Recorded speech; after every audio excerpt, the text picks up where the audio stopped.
Welcome to this demonstration video on making a solution at home.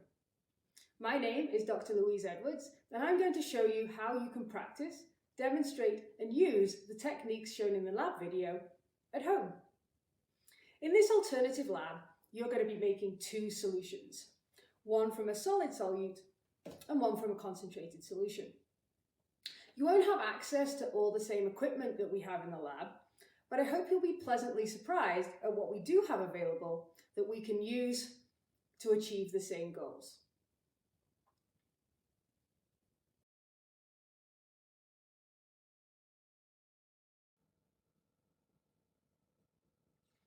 In order to complete the lab at home, we have to get a little bit creative when it comes to selecting our equipment, particularly the container we are going to use to make the solution.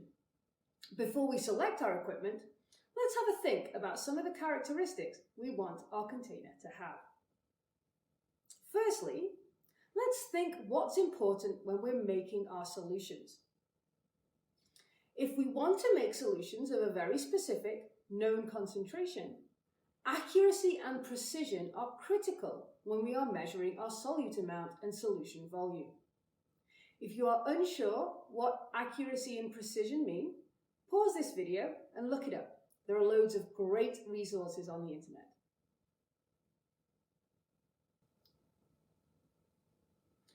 When we apply this to our containers, this means our container should be transparent or see-through. Why do you think this might be? It's important for it to be transparent so we can see the liquid level from the outside. We want to be able to look in and see how much is in there. The fill volume should be marked with a clear and narrow horizontal line.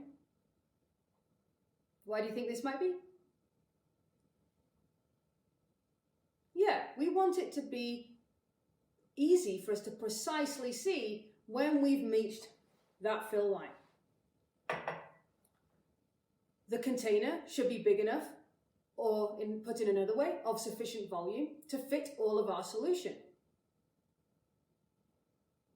If we have multiple batches, we're going to introduce errors. Like maybe one batch might not be quite the same concentration, or our volumes might not be exactly what we want.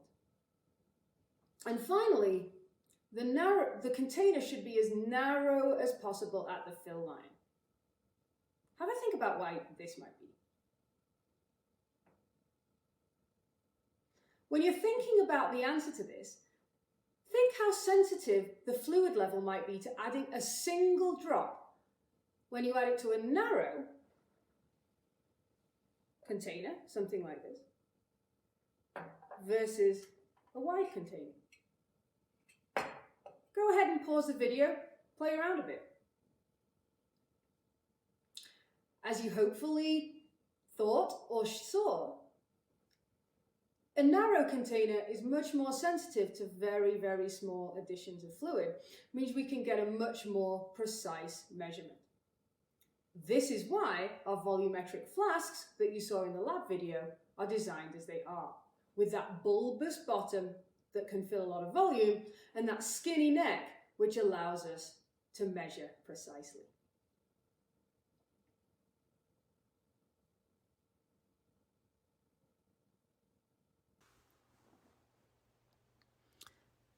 I have selected a few possible containers that we might use. Firstly, a glass with some lines, a laundry liquid measuring cup, a measuring jug, a large glass bottle, a small glass bottle,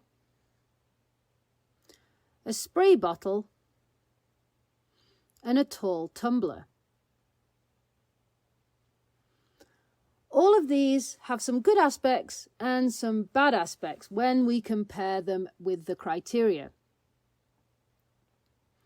The glass, for example, has lines, but they're a little bit too wide. The laundry liquid measuring cup got a lot of good things. Got lines on it. It's see-through, but it's probably a little bit too small.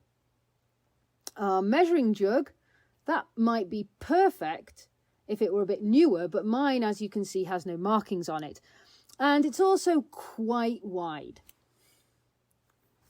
My large glass bottle has no markings. And my small glass bottle, I love the neck on this. It's nice and narrow, but it's also a bit too small. Spray bottle, it again has some nice features, but it's too small and doesn't have a marking on it.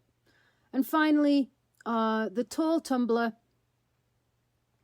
it has some nice horizontal lines on it, but it is a little on the wide side.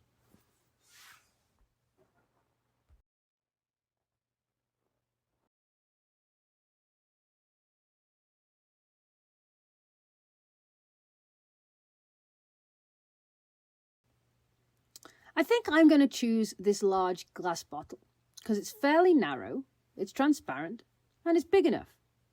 It also has the advantage of coming with a lid, although that's not a requirement. One thing it is missing though, which is quite important, is a fill marker.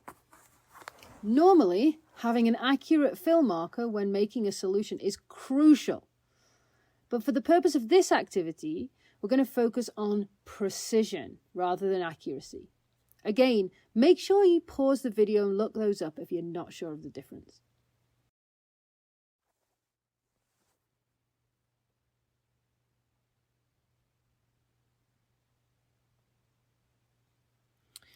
So to get around this, I am going to make my own marker using some Scotch tape. First, I'm going to fill the bottle with water to the desired solution volume, in this case 250 milliliters. I'm going to use a measuring cup for this. 1 cup is approximately 250 milliliters. Again, we're really focused on getting a precise level to measure to, not so much the accuracy, which we would be very certain of in the lab. I'm then going to take a piece of Scotch tape and carefully place it on the bottle, following the base of the meniscus.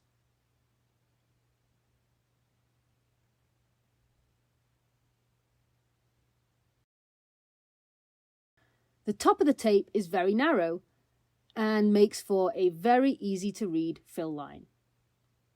All that is left is to empty the bottle and make the first solution.